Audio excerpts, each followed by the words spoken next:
And welcome back to this episode of Fowl Players Radio, folks. We have a great kind of a double episode where with two guests tonight. We have Barry Papick and Thomas J. Churchill.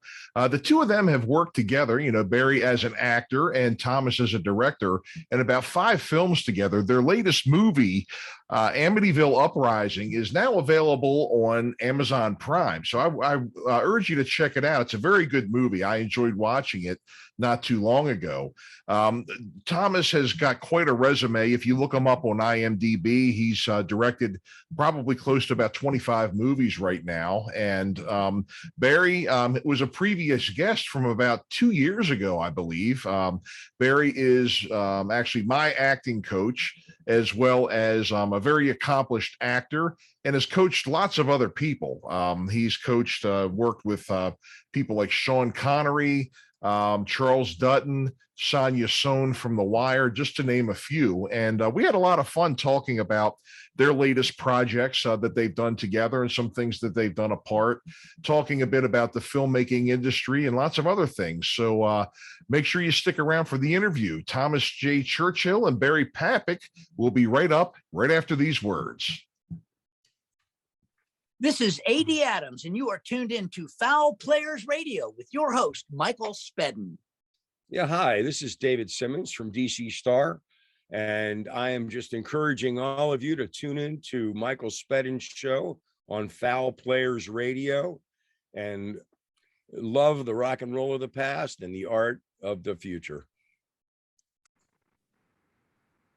And welcome back to another episode of Fowl Players Radio, folks. Today we have a couple of guys I've been talking to for a while, trying to find a time where we could get them on the show. We have Thomas Churchill and Barry Papick. So welcome, fellas. It's good to have you.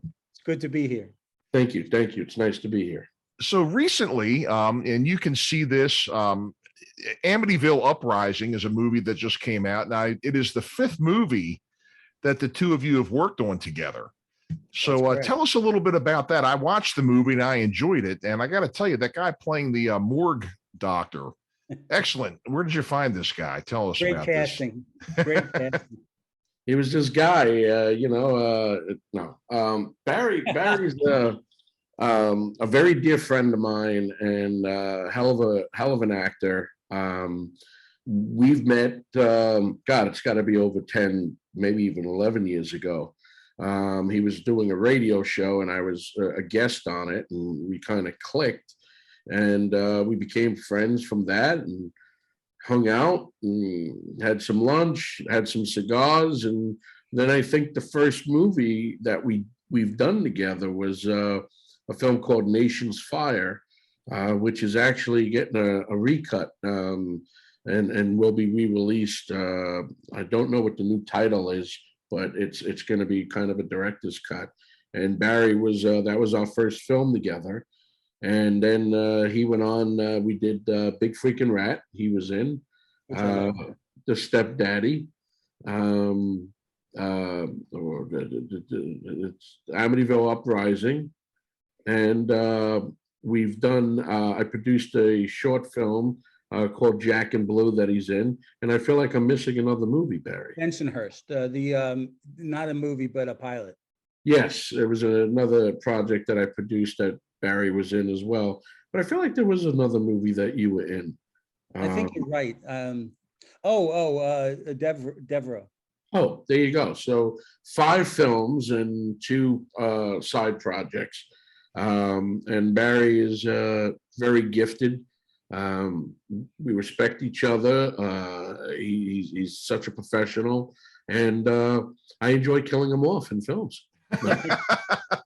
and as I've told you before, Michael, Thomas, and listen, I don't need to pat him on the back. I mean, his work,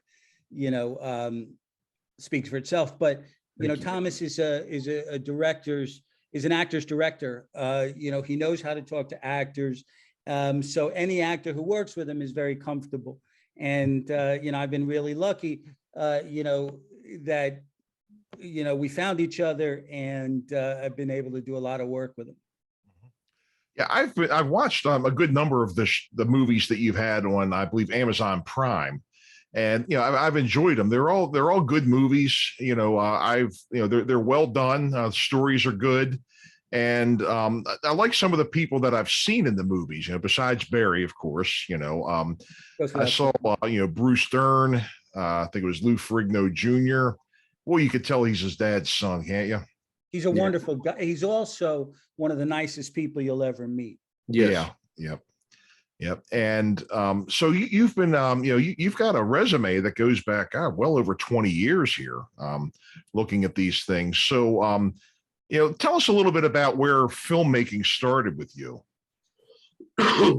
Well, I guess it goes back to when I was 17. I always had, well, before that, I had the acting bug, and I wanted to be an actor. And my parents put me in a bunch of these showcases and back in the city and in New York City. And I've done some little short films and some background, and I was in the top 5 of a movie called The Champ, and I just felt I really wanted to act, but it wasn't until about 10 years later I created I wrote, produced, directed, and starred in my first film, basically to just showcase my talents as an actor. But I fell in love with that process, and at that point, I won my first award as a filmmaker, and I've been on this path since. I've done a bunch of neighborhood movies, I call them, back east, but I credit my film, The Emerging Past, the director's cut, as the movie that pretty much kicked off my professional career. Yeah. So the love of filmmaking also comes from my favorite directors that I love watching their projects would be, Spielberg, Hitchcock, Orson Welles, and Cecil B. DeMille. And those guys, I felt like I had a substantial type of film school because they're all different. And they're all styled, different styles and different energy in each of their projects. But there's just something about those directors that kind of I've leaned towards. Sure. That's that. Yeah. I can sort of tell. I think there is a good amount of Hitchcock in Spielberg a little bit sometimes when you kind of look at some of the suspenseful, like the oh no situations. Right. I guess one of the examples I could kind of point to, which everybody kind of says, is like the scene in Jaws where the kid gets eaten and then Roy Scheider's on the beach and here comes the zoom lens. That's the mysterious part of it. For example, with Jaws and Psycho, you really didn't see the evil until you were well into the movie. You didn't really know, what was going on, who Norman Bates was, with the whole Norman Bates and his mother and the shark. You were pretty well into there. So, keeping that mystery, but keeping that suspense going is something. They both really quietly knew how to tell a story. Yes. And that's the real correlation between them. A great director knows how to tell a story, knows how to tell a story arc. Exactly. Exactly. They were both ahead of their time. All of them, all the directors that I named were all ahead of their time at their peak. Even think about Psycho. I mean, yes, it's a film from the 60s. It's a horror slasher movie, but it's considered one of the first slasher movies to really be important. As well as, if you think about it, it touched in on a transgendered person, a transvestite, not transgendered, which back in those times nobody heard of. Right. And here he broke ground on that, but he didn't get credit for it. Right. Well, the thing is too, at those times as well, the fact that the person was trans or vestite or the transvestite or cross-dressing, that probably could have made things, for people watching in those days, even that much more horrifying, really. Well, yeah, back in those times, yes. I mean, yeah. Let's just say. I did a movie called Hotel Room, And in Hotel Room, I was in a wedding gown most of the movie. Is that right? I was a weatherman who came out of the closet as a transvestite. And so basically you see me getting dressed in this wedding gown. And the one thing that I have to say is I was very, very pretty. And I was going to say, you probably make a hell of a bride, Barry. I always said that I was prettier than RuPaul. And then I met, RuPaul, and he was so much prettier than me. I was really disappointed. Yeah. Tall too. I think he's like taller than I am. He's like He's 6'4". Oh, okay. Well, I have him. I'm 6'6", Oh, but wow, Yeah. 6'6". Yep. But remember, he always wears heels. So that's true. Yeah. but the first time I met him, we went to a party together in New York City, and he was not in drag, and just a beautiful man, and really, really got me mad because I wanted to, be prettier. Yeah. No, yeah, I can see that. Thank you. So You still think I'm pretty, don't you, Thomas? I do. It depends on what you're wearing these days. If it brings out your eyes, you get such beautiful eyes. And that smile, Oh, I'm blushing.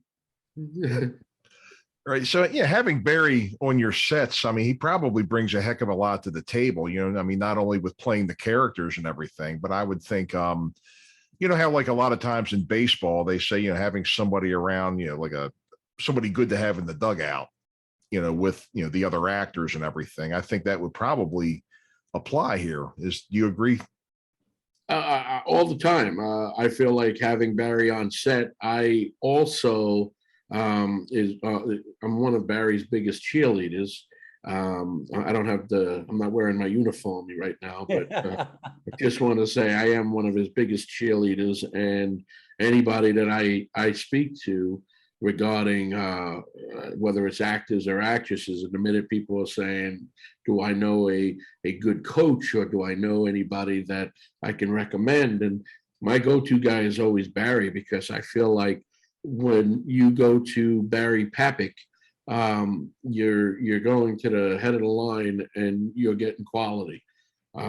If Sean Connery and his team and the studios trust Barry, I mean, I trust Barry because he's my brother. But I just, in a professional manner, he's always my go-to guy. I always send everybody to him. Well, thank you, Thomas. Yeah. Yeah. Well, I don't have anybody else's number. So yeah. I'm a student of Barry's, but I also, happen to know a number of, people that I've not performed with, but are under the same manager. We have the same manager as a couple of other Barry's students, and he's had a couple of people from my neck of the woods, some people from The Wire Right. as students. We're not. I guess it's probably not good to mention names if that's confidential, but Not confidential at all. And, the interesting thing about, well, you're talking about Sonja Sohn, and I've been coaching Sonja for 20 years.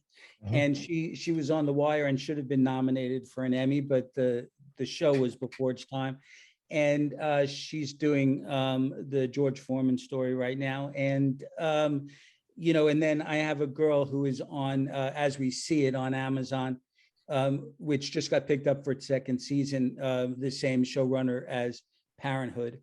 And, fortunately, a lot of my people that I coach are working, and it's comfortable because they know I'm also a working actor. So they know I understand, the system and the business, so I'm really lucky. I have a lot of people working and a lot of talented people who work with me. And, like Thomas was saying, I did Finding Forrester and Coach Sean Connery and F. Murray Abraham and Dennis Quaid in The Express. So, and I coached Jamie Foxx. We won an Oscar for Ray. So it's nice to work with people, and I love actors, and that's the bottom line. Yeah, well, that's good. That's good. I mean, what an impressive group of students, that's just amazing. That's just amazing. And the performances you're able to pull out of them, because I've seen a lot of these movies, and and of course the Oscar and everything. That's just, I mean, that's just says so much.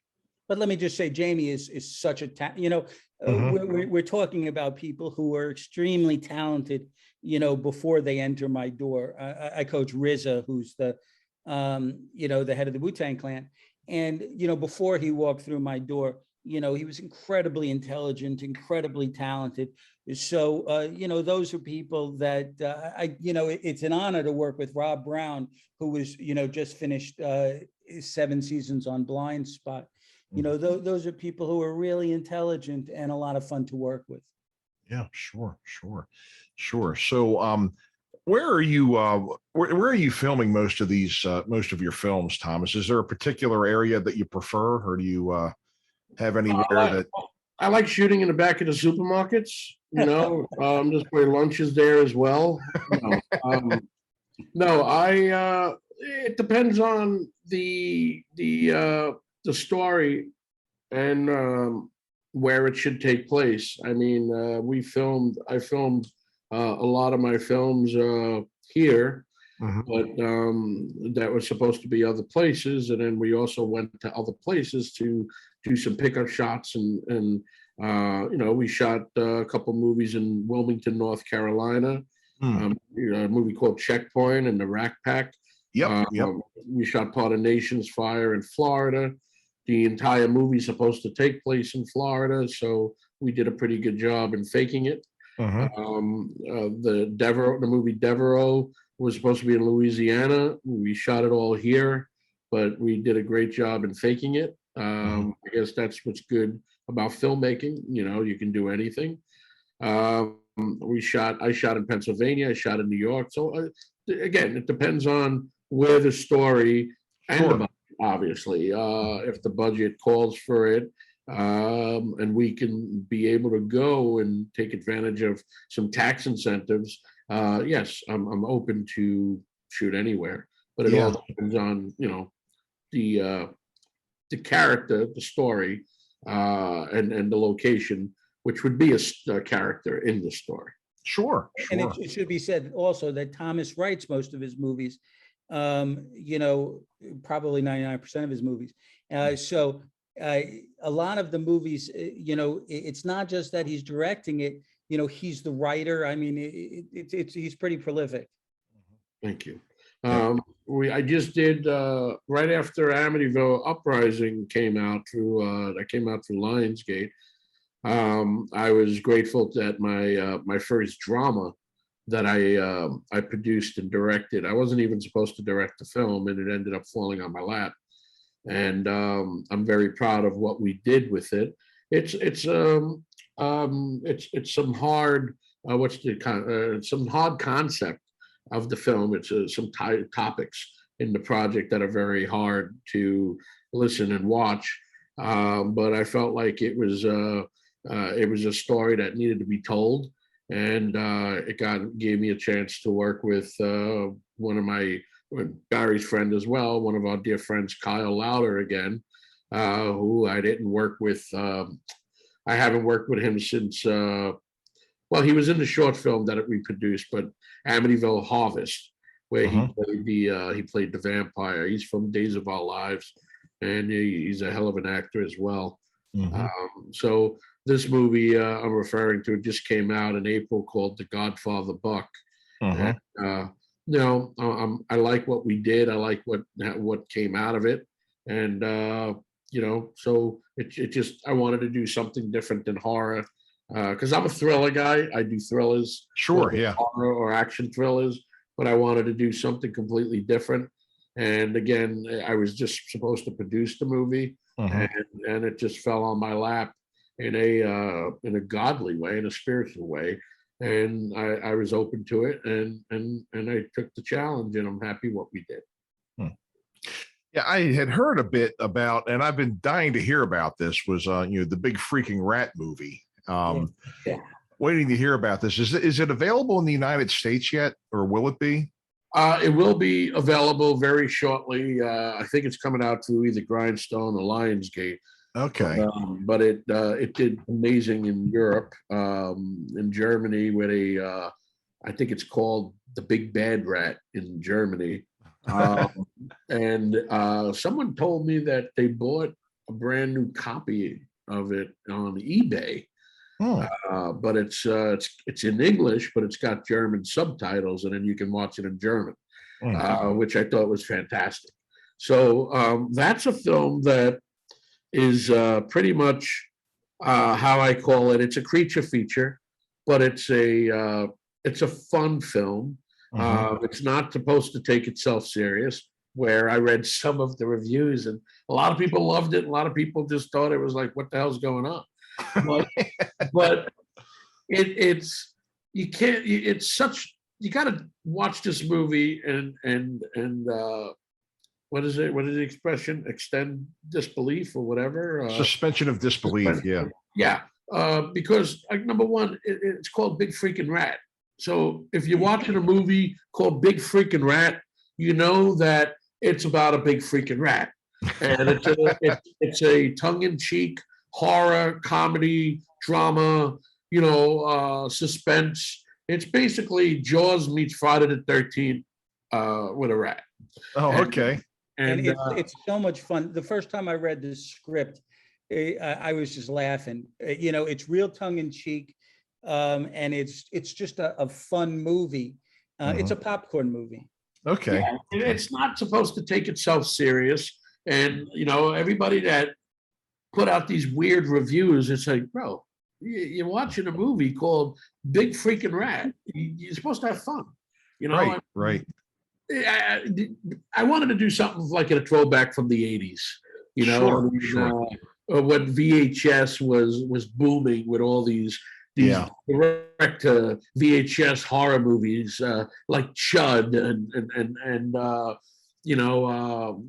just so much. There's so many titles just to throw at you guys, but I love the 80s. I love growing up in the 80s. I love the horror movies of the 80s. Because I felt like they were done without any explanation. They didn't have to say I'm sorry about too much gore. They just did it, and we accepted it, and and we enjoyed it. And then somewhere along the line, you can't do that no more. But it's just I wanted to do something like that. Sure. Is anybody we know in that movie? When you say we like we know, we talking mob stuff, like We might say somebody in the upper right corner very of you. Intimately, yeah.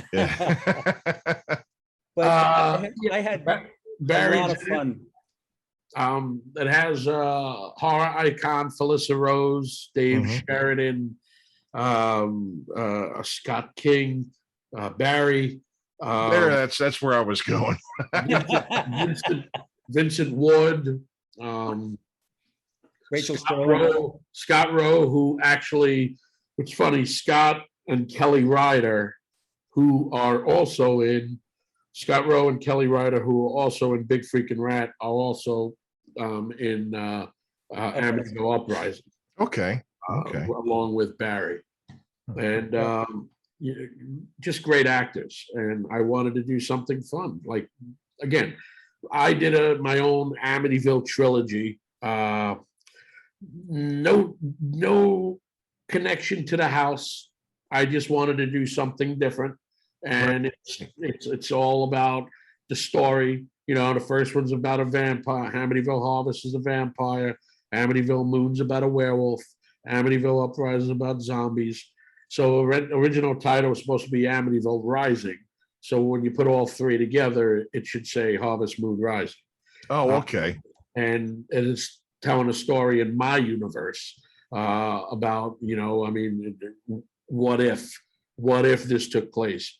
And then, you also got your naysayers that watch those movies and like, well, what does that have to do with the house? Never said it did. Right. It's a different story. It's like it never said it did, you know?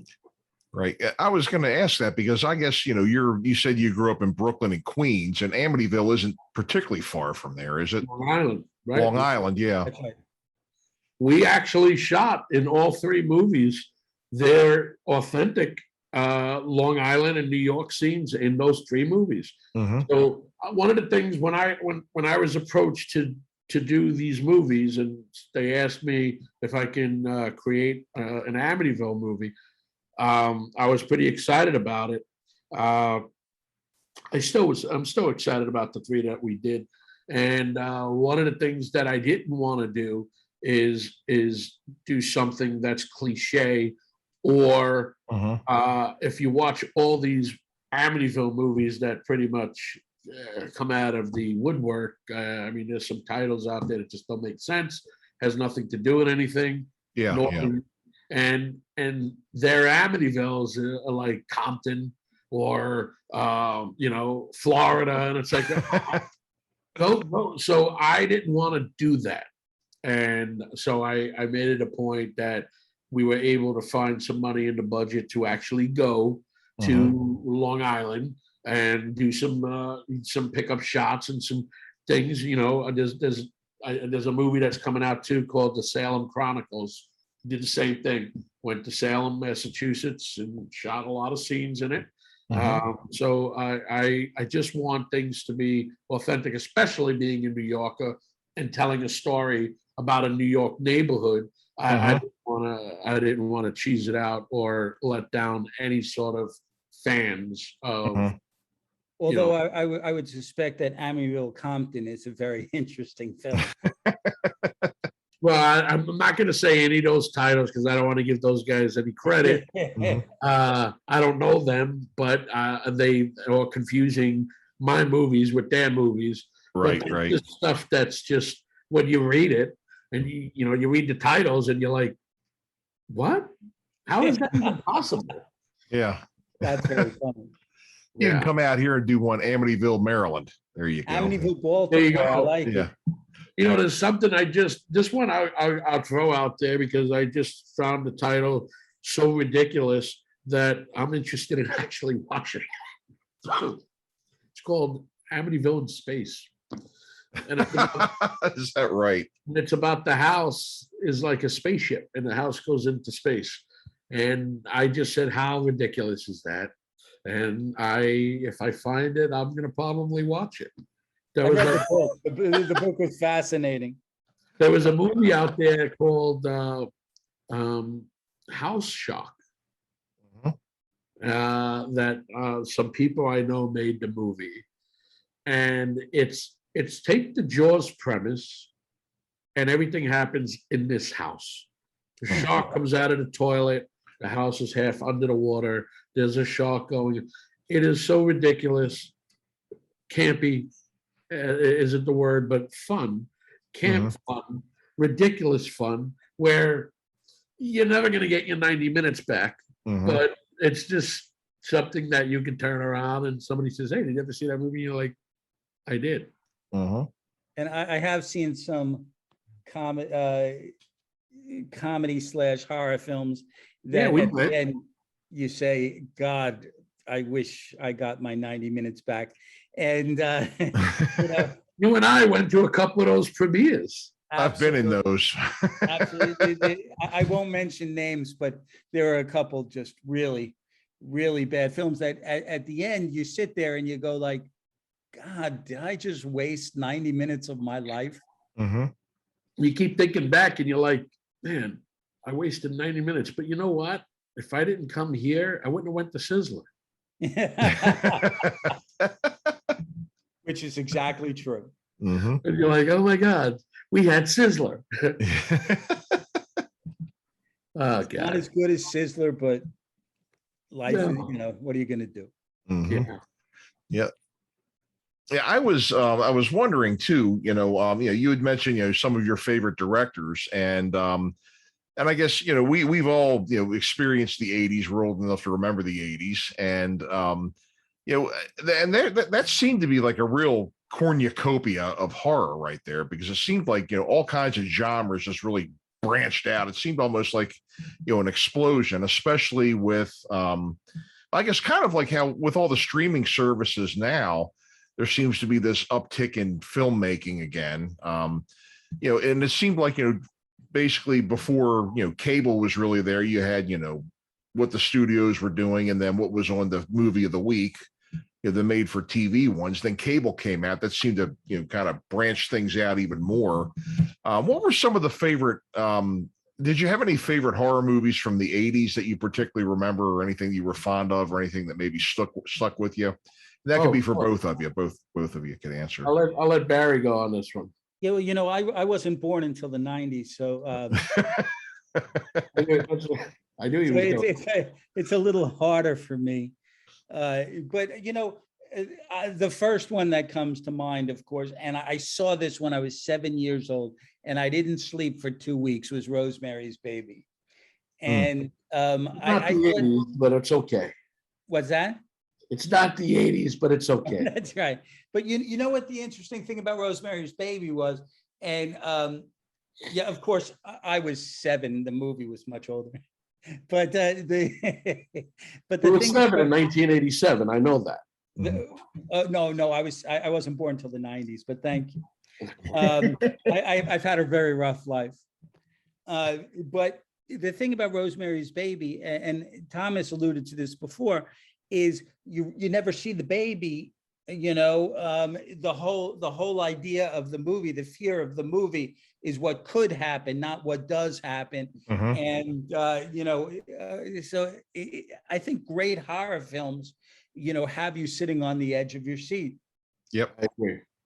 So I am such a Rosemary's Baby is one of the things that inspired my film Salem Chronicles.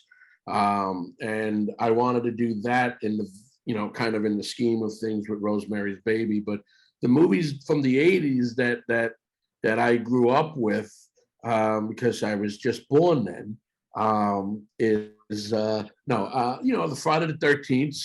Because you're coming in out of the 70s, where the 70s had some great films. You had The Exorcist, you had The Omen, you had Halloween, so you had Rosemary's Baby, which was in the 60s, but we'll say 70s. And then in the 80s, it was basically everything was a ripoff of this one and this one. Yeah. But they were still unique in its own way. You had, Friday the 13th was a ripoff of Halloween. Yeah. Then you had Sleepaway Camp, which was a ripoff of Friday the 13th. Then you had, sequels. Then you had Nightmare on Elm Street that just came out and pretty much I changed horror to a degree. And then, you had the David Cronenberg making some great horror movies with The Fly, the remake of The Fly. So there were so many great Sam Raimi with Evil Dead and his trilogy. They were just so many great horror movies that was introduced audiences to old school style filmmaking, blood and guts, slasher movies, and then you also had reboots. If you think about it, at that time nobody really knew what a reboot was, but we put a new number on it. We'd made Psycho 2. So people were like, oh, what is that? Where it kind of is the same movie, but told differently and kind of put a spin on it, which was fantastic. So there's a lot of great horror directors that just shined and then tried to reinvent themselves. Like John Carpenter started off as a horror guy, and at the end of the 80s makes a TV movie about Elvis. And then kind of coming into the 80s, he'll do Starman and Memoirs of an Invisible Man, all these movies to try to, but then he's also, Escape from New York, The Thing. So they live. So there's just so many great 80s was such a great time for film, especially horror movies. I could share one story with you. And you had mentioned in action films, you had the whole Canon Global that put out these cheap action movies that introduced Chuck Norris more to the mainstream, Charles Bronson to the mainstream, so Stallone more to the main. So it was pretty cool, the 80s in movie making. And Mike, you're up. I was going to say, and one of the things that kind of stuck with me with 80s horror, and this is one that I'm never going to forget, is the way they marketed Evil Dead 2. Oh, yeah. Here's the scenario. Okay, I was 18 years old when it came out, 87. I get home from my job at night on a Saturday. I got home, it was like 9:30, 10 o'clock. So I go down to my bedroom and I turn on the radio. And this was right around the same time that they had released Faces of Death on VHS. Yeah, sick movie. So turn on the radio and they say, and they named all these theaters. And they say, coming, this movie has been banned in 110 countries or whatever it was. Nobody with a heart condition, anybody under 18 or pregnant women will not be allowed into the theater. And I was like, I'm there. Where's your plan? So I got out there and I was like, all right. So I had my popcorn, I had my big Pepsi. I'm like, here we go. 10 minutes into that movie, I was on the floor crying. I was laughing so hard at that because it was hysterical. Yeah. It was almost like an airplane of horror movies in a way. It was so over the top, but the gore was there, the horror was there, but the comedy was so slapstick. I remember those ads, and I grabbed the local pregnant girl and some people over 100 and some kids, and I went to the theater and I watched this movie and I watched people pass out. It was good, especially the part when he chops off his hand and the hand like laughing at him and all, chasing the hand with a shotgun. Brilliant! It's brilliant. And you remember when he trapped it under the bucket and the book that he put on top to weigh it down? Yeah. A Farewell to Arms. Yep. The greatest thing was like the Tom and Jerry scene where it goes into the wall and he's shooting in his shotgun in the wall and then the hand comes out and gives him the finger. It's classic. And then he finally hits it, and like this geyser of blood just comes out from the wall, pins him, throws him across the room. Yes. And he lands on the floor, and then all of a sudden the elk head looks down and starts laughing. The whole room starts laughing and everything. And then that was nuts. Even the lamp started laughing. It was great. It was great. Barry, you never seen Evil Dead 2? I have never seen it, but it sounds like I might have to. Yes. Sam Raimi at his best. I would say. Back then, although it was before I was born, I was big into rom-coms, big into comedies, like Stripes, Animal House. They were like, that was my real wheelhouse. And when I did the movie Private Parts, it was written by the same guy who wrote Stripes. So I was beside myself. It was, because he was a hero of mine. Was it Ivan Reitman? No, Ivan produced it, and Ivan was he passed away a couple months ago, but he was a true gentleman, and he was the one who really was my rabbi when it came to that movie. I was supposed to do 2 weeks, and I ended up doing 4 months. And but Lenny Wolf wrote it, and Lenny wrote Stripes, and he wrote Meatballs. And Lenny was just a genius. It is. I'm sorry. And so did you get? Was it the brisk that got cut? What was it? What on that movie? The brisk that got cut. I think that might be a joke, but Bad joke. It's a bad joke. But it's funny because the first time Lenny, I met Lenny, he came up to me and he said, Barry, we're so excited to have you on the movie. And I said, Lenny, Stripes is my favorite movie of all time. So, I just can't believe that I'm just getting to meet you and to work with you. So it was really wonderful. Another great horror movie of the 80s is a movie called 9 to 5. Did you guys see that? 9 to 5. That was a horror movie. Maybe for Mr. Hart, who ended up getting suspended where they put the garage door opener in there and rig all that up for him, and awful stuff. They're supposed to be making a sequel to that. I had heard that. Yeah. It's going to be called 9 to 6. Huh? 9 to 6. Yeah, 9 to 6, or they could call it telecommuting or something, working from home. Or they're all in a nursing home and fighting over the Jello. Yep. Yep. And I think enough of the people in that movie are still alive that they could make it.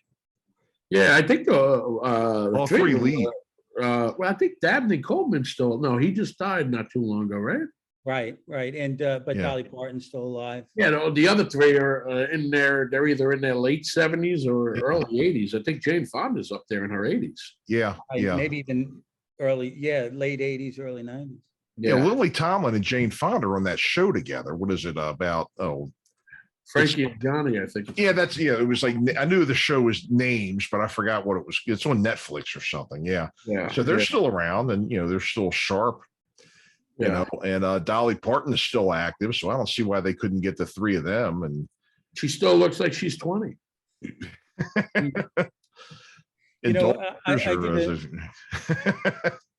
I did a movie in North Carolina, and the DP was Vilmos Zsigmond. And Vilmos passed away a couple years ago, but Vilmos got his start doing horror films because when he was young, just out of Hungary, he escaped communist Hungary.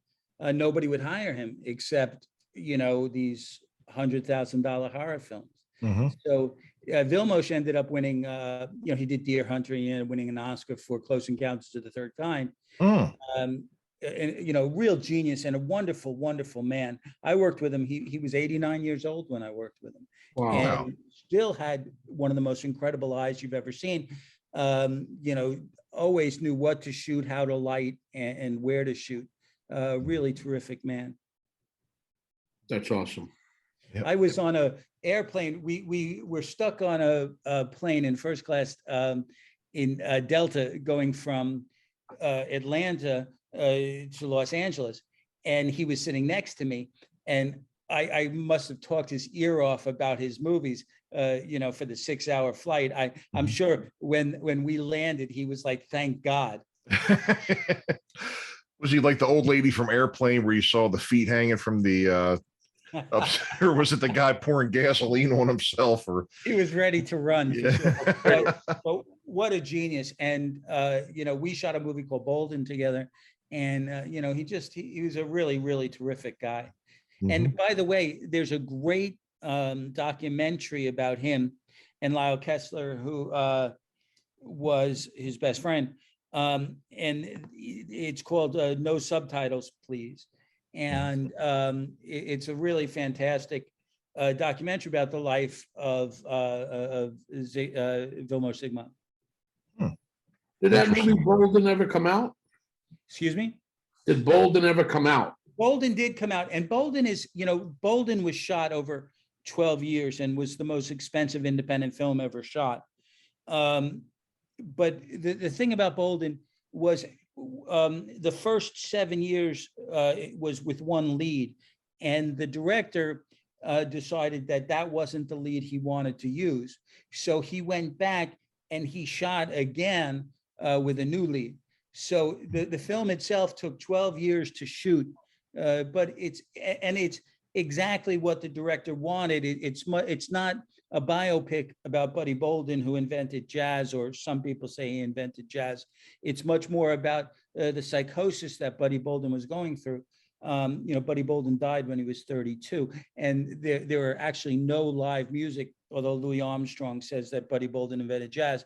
There's no live music from Buddy Bolden, and there's only one picture, one photograph of him. But Bolden is a really interesting film to see. It's very violent, but it's a really wonderful and beautifully shot film. The guy that directed it was also, I think, the producer, right? The financier or whatever. He wasn't the producer, but he was the financier. His name is Daniel Pritzker, and it was Daniel's vision. And the first movie that we did, it just wasn't Daniel's vision, and that's why he went back and reshot it. If it was a studio film, they would have never let that happen. but because he was financing it, you know, Daniel is worth a lot of money. He also was the lead songwriter and guitar player for a band called Sonia Dada, who had a couple #1 hits. And, you know, because Daniel was the lone financier, he was able to go back and make the movie that he wanted to make. Wow, interesting. Yeah, really wonderful. Interesting. So there's a little connection there with me and you.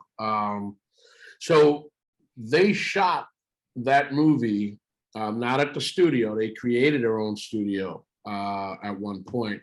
So there used to be a company down on I can't remember the long street that it's on, and at the end of that street in in Wilmington, there's the Rocky Point is the area. The street goes into the parking lot of what would be that studio. Screen Gems.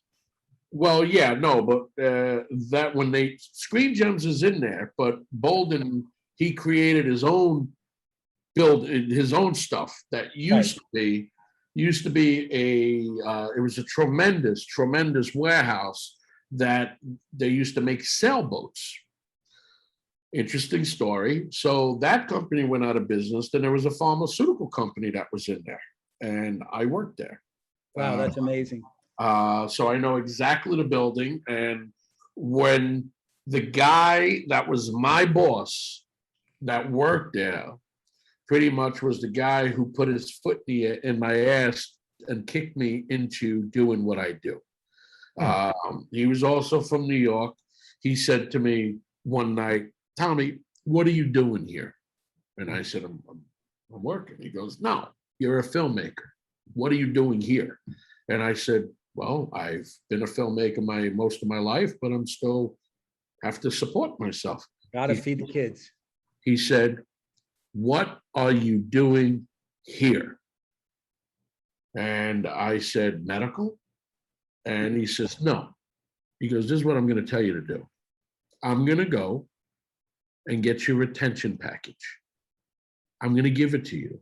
You're going to get the hell out of here, and you're going to go make movies." Because at this point, the company was already bought by another company was in Lincolnton, North Carolina, 2 hours away from Wilmington, and they were going to move the company anyway. So I was moved down there to do some work, film work, and I got this gig. So this guy,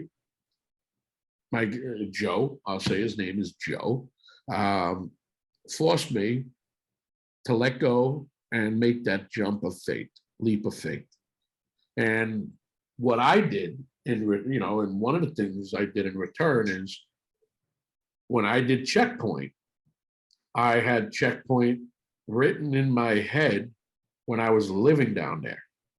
And when I got the opportunity to do Checkpoint, they asked me where you wanted to do it. I said, Wilmington, North Carolina. I brought Checkpoint back to Wilmington. Joe, my old boss, I gave him and his family and his kids a memory because Fred Williamson's house in the movie is Joe's house. That's amazing. His land that we see blowing up and all in there is Joe's land. So the kids were big fans of Goldberg. They didn't expect to see Goldberg. They didn't expect to see Kane Hodder from Friday the 13th.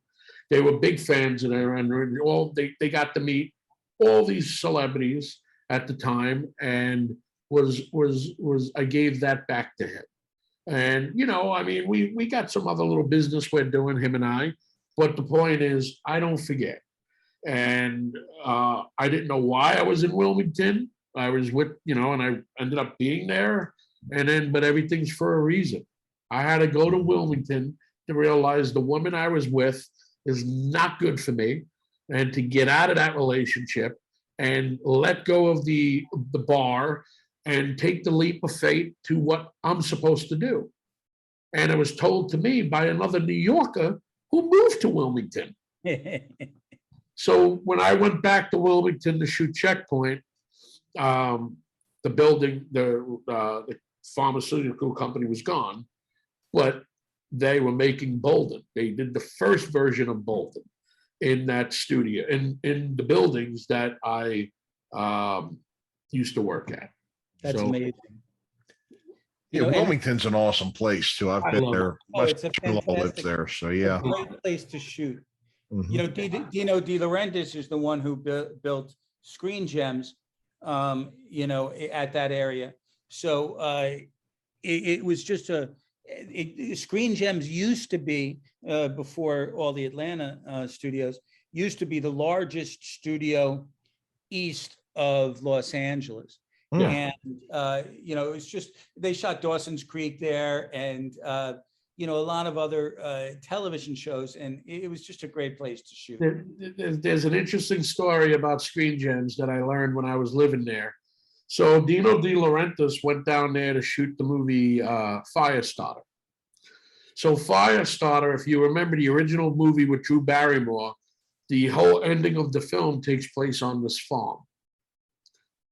That is the same location where Screen Gems is. So Dino knew he was going to be down there to do Firestarter, Cat's Eye, Raw Deal, King Kong Lives, all these movies. So he needed a home base. So he paid the farmer money for his barn. And the barn was converted into an editing suite and a hub. Then ultimately he bought the farm and created Screen Gems. That's it. That's the story of, and it's great.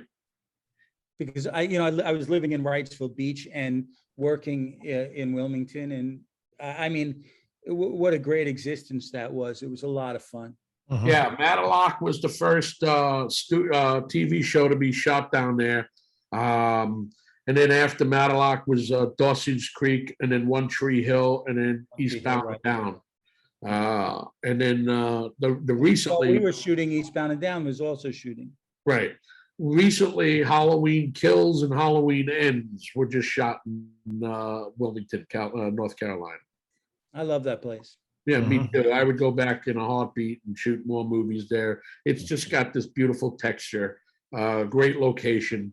It could be a great horror location. It could be a great action location. It could be. It's just a beautiful backdrop. It's a city that's 9 miles between the Cape Fear River and the Atlantic Ocean. Mhm. It's just beautiful. Oh, it sure is. It sure is. I've been, like I said, I've got family down there, and it's just a wonderful place to work, you know, or a wonderful place to visit. Can't say I've worked there, but it is it's definitely a wonderful place. Wonderful place. I loved working there. The first time, when they made the first Bolden, the first shot at making Bolden, I was in Chicago doing the Express.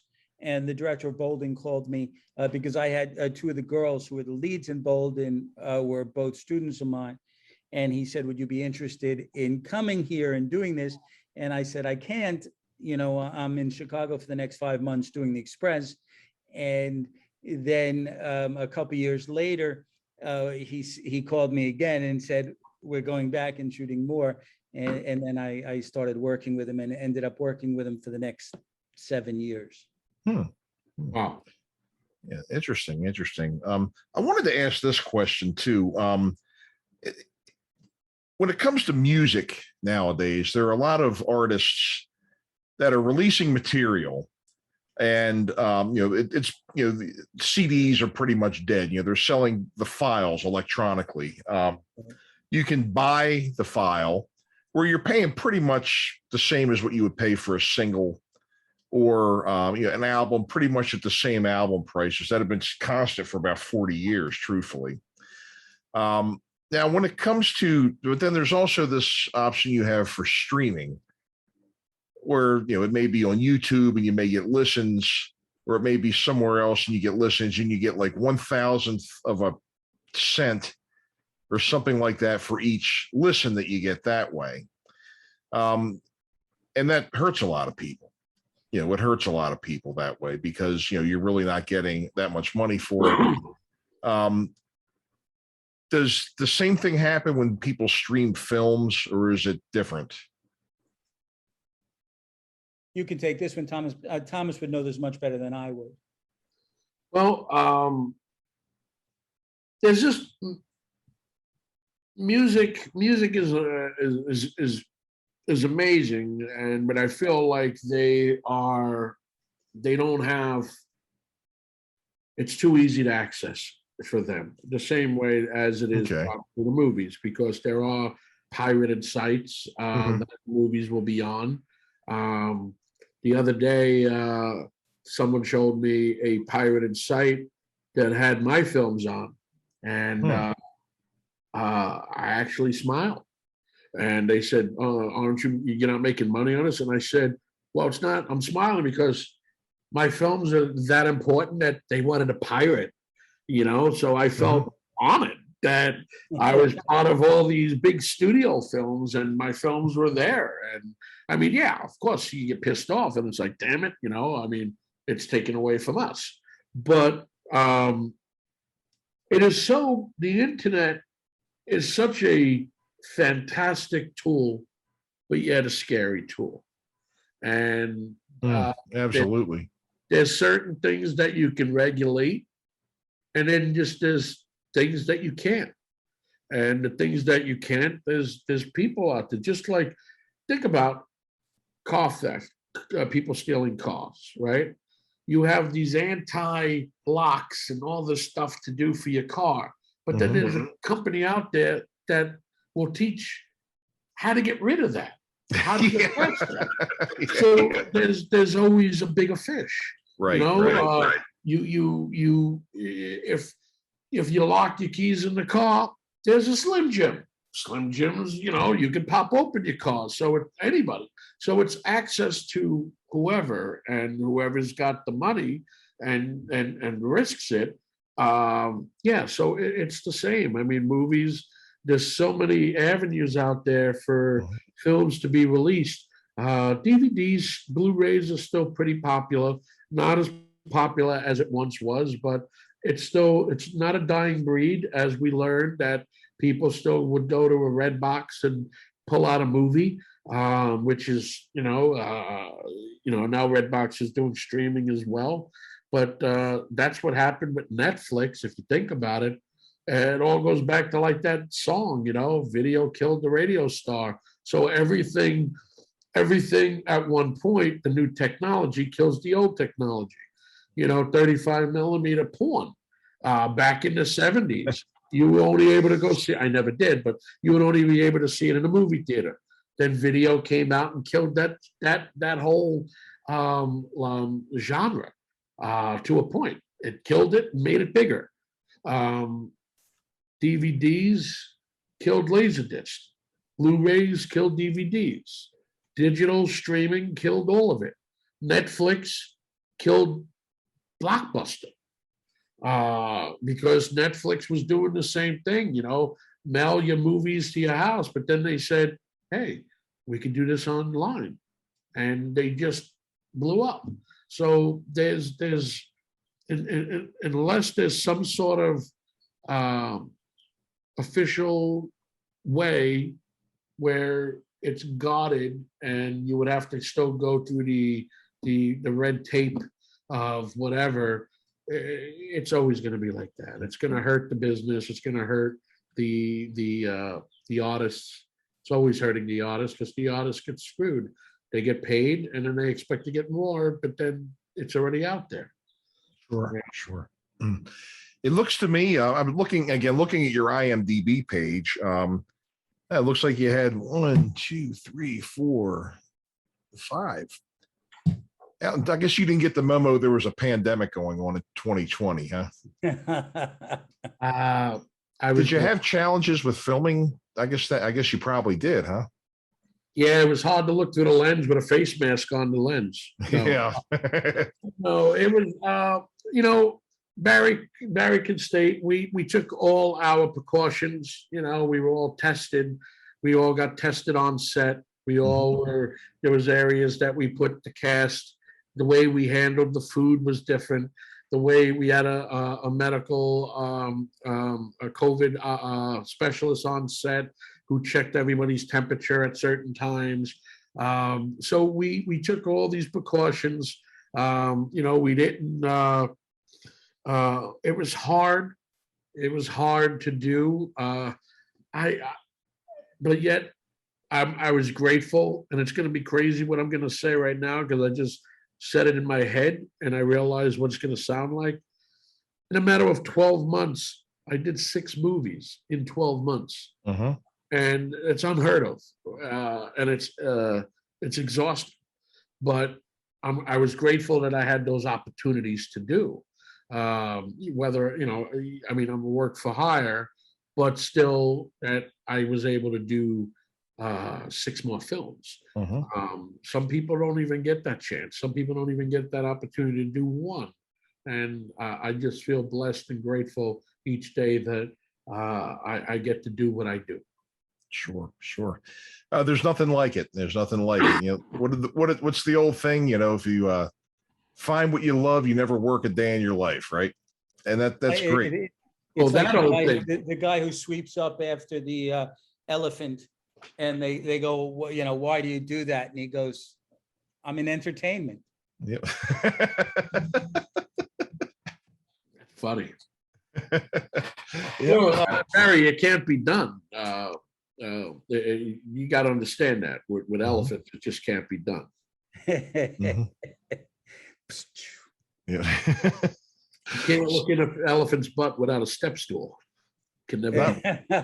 Well, maybe I could, but you guys probably, I'm not sure. I would need someone to give me a boost. Oh, okay. 6'6", I'm probably eyeball to eyeball. I'm not sure. Well, maybe you can put me on your shoulders, Mike. I think you're looking. If you're eyeball to eyeball, you're looking in the wrong side of the elephant. Okay. Yeah, that's not Marty Feldman looking back at you. Eyeball to sphincter. Oh my God. It's gotta hurt if you get hit in the head with it, no? Oh, I would think so. I think you'd have to dodge. Yeah. You could break a jaw. Quite possibly. You I'm seeing that you have 1, 2, 3, 4, 5, 6, 7 movies right now that are in either pre-production or post-production. Did you want to discuss any of those, or are you not at liberty to yet? Well, there's I'm waiting for release dates on films like Devereaux, The Salem Chronicles. I see. Yeah. Stepdaddy.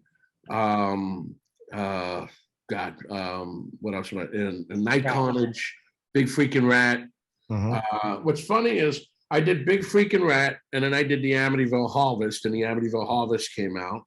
And then we did a couple other movies, and then Amityville Moon and Amityville Uprising, they were pretty much done within 2 months apart, and they came out. And then the movies I did after that, still waiting for. But Godfather Buck came out, and I did that a year ago, and that just came out in April. So right now, I guess I've been doing a lot of writing. I've been taking a lot of time to kind of just what's the word I'm looking for? Relax. Yeah. Because I've done all these projects, and I was grateful and I'm fortunate, but I just needed some time mentally to calm down and kind of. So I've been doing some writing. I wrote 5 different projects. In fact, I'm working on another drama I'm writing while we're talking. Well, not while we're talking, but that I have to have done for somebody. I'm writing for somebody else as well. So I get a lot of gigs where sometimes people will ask me, can you write this project for me? And we'll do some research, and I'm doing now a drama about a gentleman's life that he lives in Germany, and it's when I got introduced to him about his what happened to him, it was very interesting. That somebody came from just building this entire career, and it was gearing up to go, and then you get told you can't do it because the pandemic happened. And so so that was really interesting. So I've been writing that. I have to finish that at the end of the month. I wrote a new psychological thriller that I'm very excited about to get shooting. You know, Barry don't even know. I think Barry knows a little bit about it.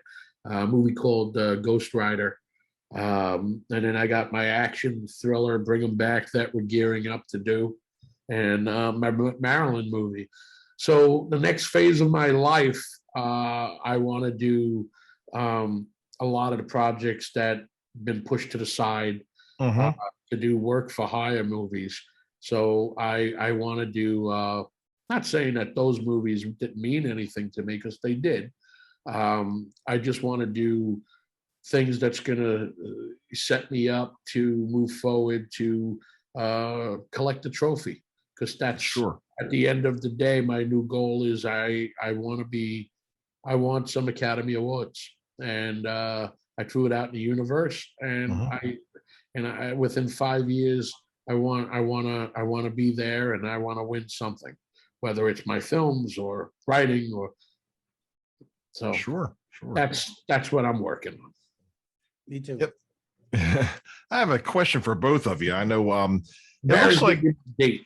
yeah, looking in the movies that I've, in both of the movies that I've seen you in, and especially together too, it seems like the cast that you've had seems like they're pretty fun, good cast to work with and everything. Do either one of you, I guess either one of you could answer separately. Do you have bucket lists of people you'd like to work with before it's all said and done? That's interesting. That's a good question.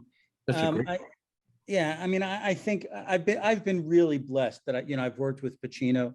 I've worked with Sean Connery, with F. Murray Abraham, with Dennis Quaid. So I've been really lucky that Thomas Churchill, got to work with him. Thomas Churchill. That's another thing is, I've worked with some great directors, and I've worked with Thomas Churchill. I've worked with Gus Van Sant. I've worked with Gary Fleeter. Guys who are at the top of their field. So, I'm really lucky in that way. So, is there anybody that I'd love to work with? Not really.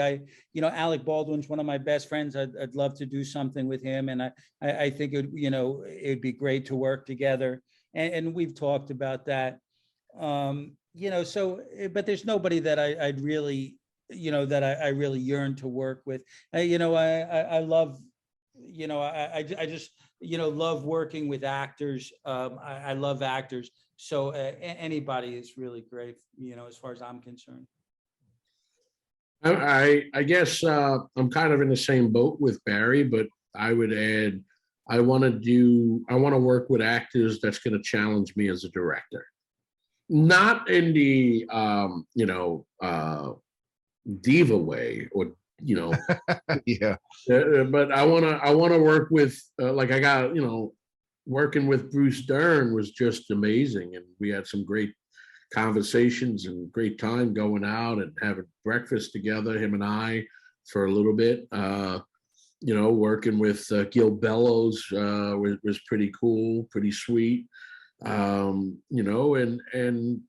there's for one time, I always wanted to work with James Gandolfini, and that was something that was just in my heart of hearts that I said, I'm going to work with him. And then that's how, so obviously I don't do that anymore. But I do have somebody else on my bucket list that I like to work with, because the interesting story, quick story, when I was a kid, and this you could probably pick up on my IMDb as well. My first celebrity that I ever met was Fred Williamson. And as a director, when I got the movie Checkpoint, it was around the time I wrote the film in my dad's memory. My dad was military. He was the one who introduced me to Fred Williamson in Central Park, not because he's in the industry. He just pointed him out, and he said, see that guy right there? That's a movie star. And I connected to Fred at that time, reached out to him, grabbed his elbow, told him I wanted to be an actor just like him. We became, we started talking and all, and then fast forward 30 years later, I was doing a convention and we were both in, and I mentioned to him that we met once before. And I brought him back to the story in Central Park that I met him, and he remembered who I was with, my father, and he remembered the kid that came up to him. So when my dad passed away, there was a character I wrote called Chester. Chester's another name for Charles. Charles was my dad's name. So the only person I wanted to play Chester was Fred Williamson, and I got that. Oh, good. So my second person that was on my list that I want to work with is Rick Schroeder, because Rick beat me out in the movie The Champ. Yeah, that's right. So I was in the top 5 in New York. He was in the top 5 in LA. And then once they hired John Voight, he was the shoo-in. Right, So right. I would love to do something where I can direct him. And even though he's a director himself as well, actor director, to me that would be full circle. Sure. Well, great. He's really interesting to watch. I loved him on NYPD Blue. Yeah. God, I remember him. God, well, growing up and everything, he was a teen idol or a child actor. Silver Spoons with Jason Bateman. Yeah, right, exactly. And he's doing well now too. Phenomenal director, phenomenal actor. Yeah, he's really his good. His sister's really wonderful also. Yes. Yeah. I had a crush on her at one time. Oh yeah. Well, I think every boy in America did actually. Yeah. Now my latest crush is now I'm into Judi Dench. I have nothing to say about that. Listen, I get excited when Downtown Abbey's on. That's all I say. That's great. So just wrapping up here, what I'd like to do is just give you all the opportunity to plug whatever you'd like to plug. Now it's called the shameless plug portion, where you can shamelessly plug anything you'd like to shamelessly plug, with no shamelessness spared and all shamelessness included. So go for it. Plug Barry. Thomas, do you want to go first, or would you like me to? You go first. Okay.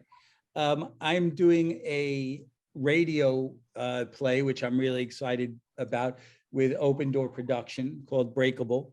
I'm really excited because I wrote it also.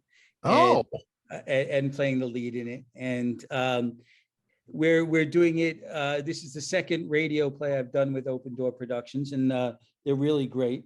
And Breakable is a play about early stage Alzheimer's, early stage dementia, and it's really a moving piece, and I'm really glad it's going to get out there. I'm doing an acting workshop, which I'm teaching July 23rd and 24th. Hopefully Michael's going to be coming in for that. And, we're going to keep it down to about 20 people. And I'm really looking forward to that. I have a video game coming out, which I've both acted in, and my character will be downloadable. And I've directed, and that comes out September or October. It's called Crime Boss, and it's going to be really big.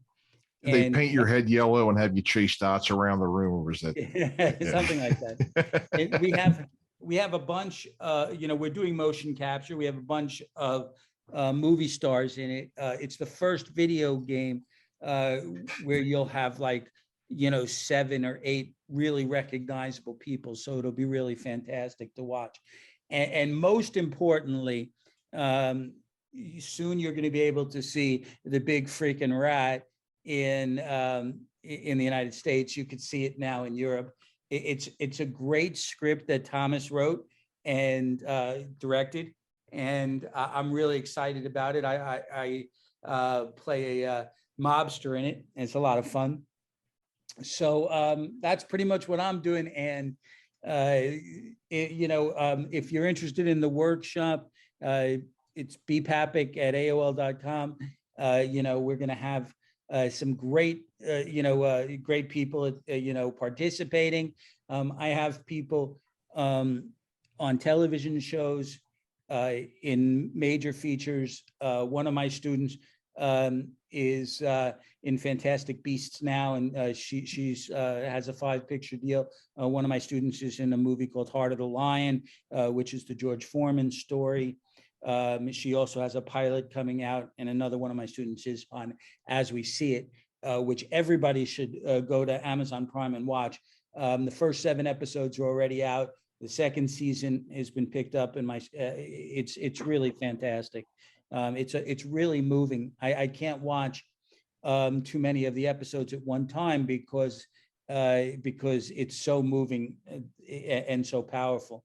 But everybody should watch that. It's called As We See It on Amazon Prime, and and everybody should go to Amazon Prime and watch Amityville Uprising, which I had a blast making with Thomas, and The Big Frickin' Rat, which is going to be fantastic. I can't wait for everybody to see it. Oh, great, great. You mentioned that TV show. That's the way I felt when I go back to watch Swan's Crossing. It's very moving, and I'll tell you, that Russian character in that is just my favorite character. Well, thank you. And there's still, which is really crazy. We shot that in 92 or 94. And, with Sarah Michelle Gellar, Brittany Daniels, Mira Savino.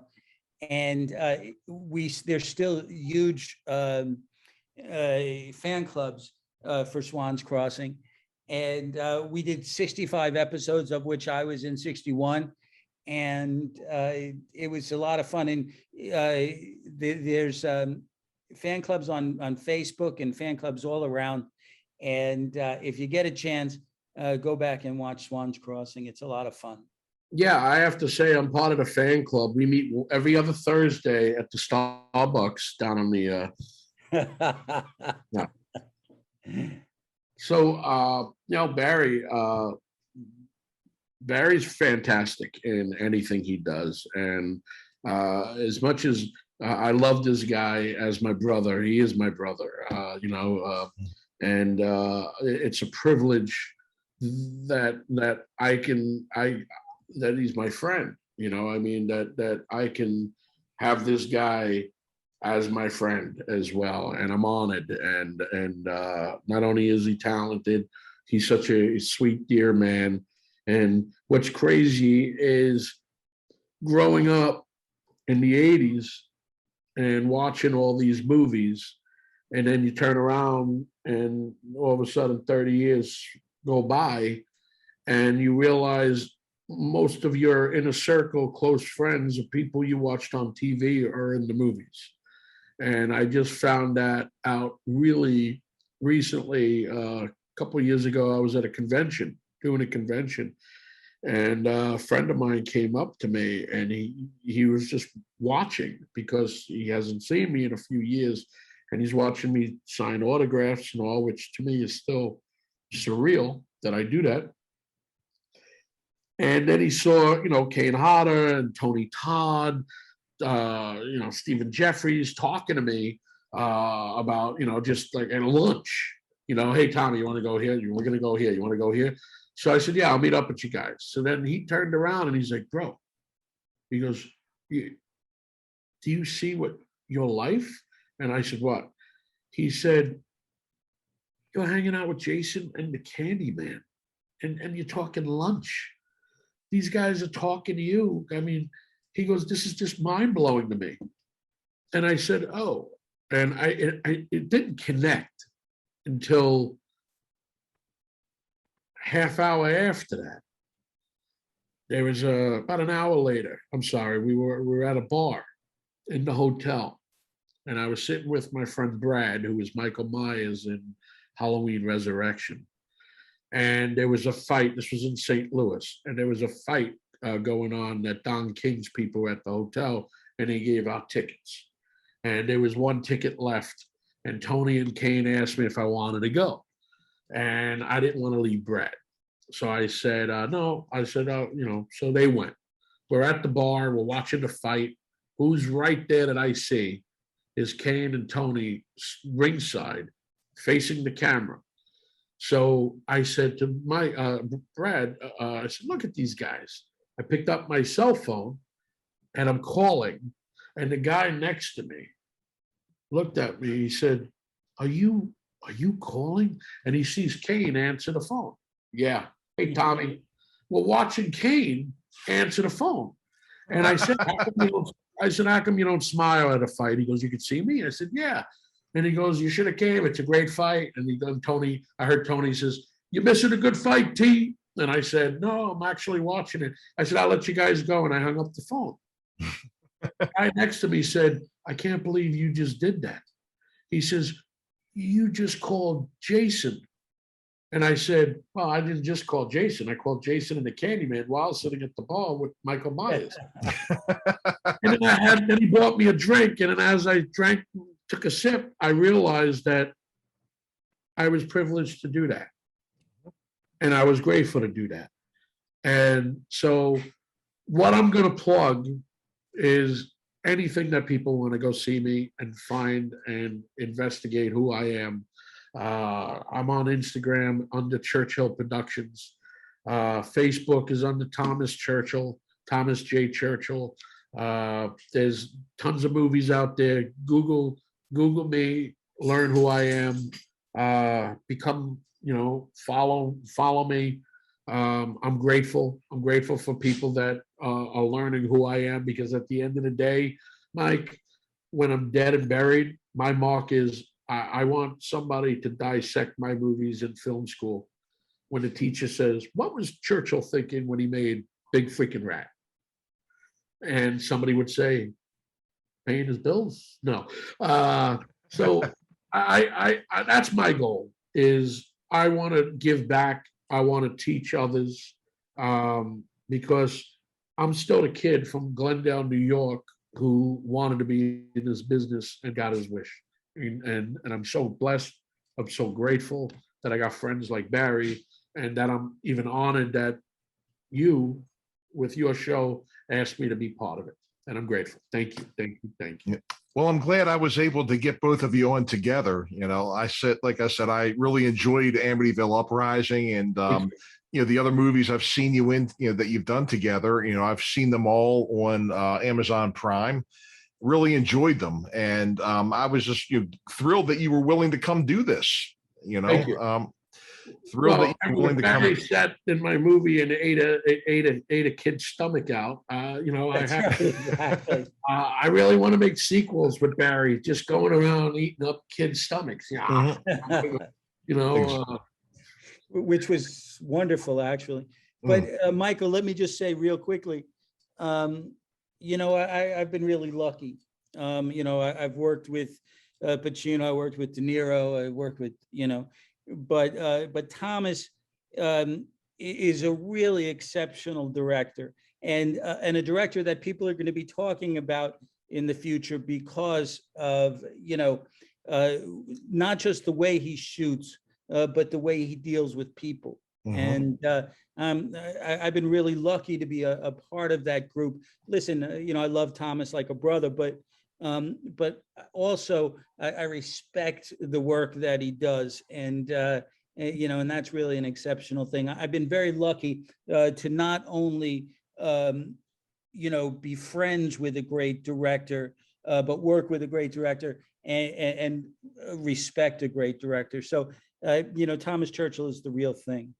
Oh, wow. Yeah. Well, I would, and that's, I have to say the same thing, kind of about my experience. I've been very lucky to work with great people. When I do get a pro job, I can't say when he gets a what?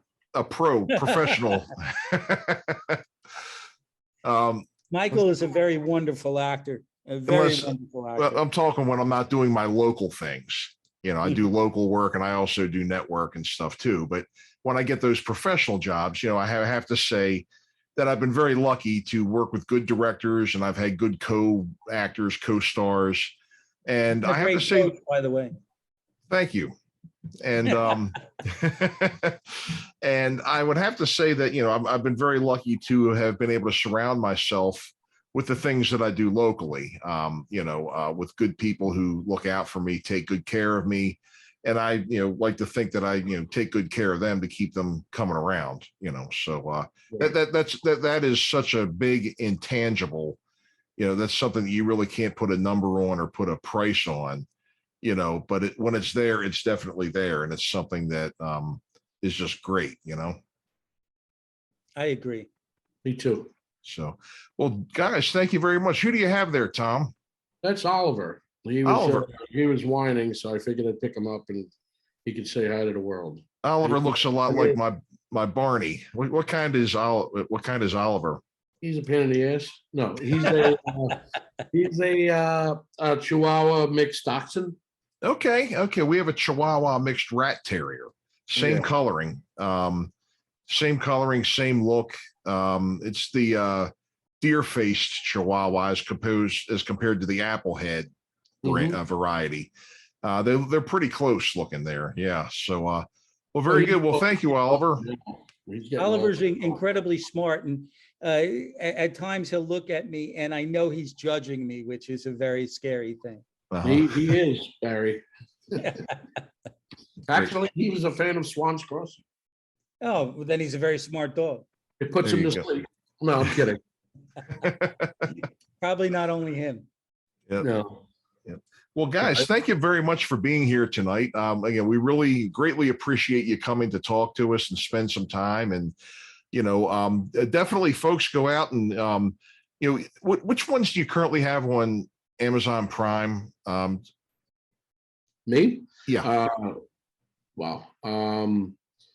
I have, I know Checkpoint's out there. Checkpoint, I think Emerging Past, the Hard Way's on Netflix. The Amityville Harvest, Amityville Moon, Amityville Uprising. I think The Godfather Buck, The Rat Pack. I did a sci-fi anthology movie, but you don't have to watch it unless you fast forward to the end. I saw it. I saw it. Well, thank you.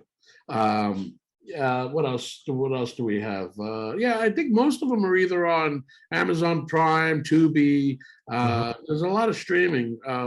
Again, my nephew showed me a couple of other places that he's like, look, your movies are on here. And at first I got a little upset, but I was, okay. If my movies are there, then somebody must have really thought my movies were good enough to put with big films. So sure.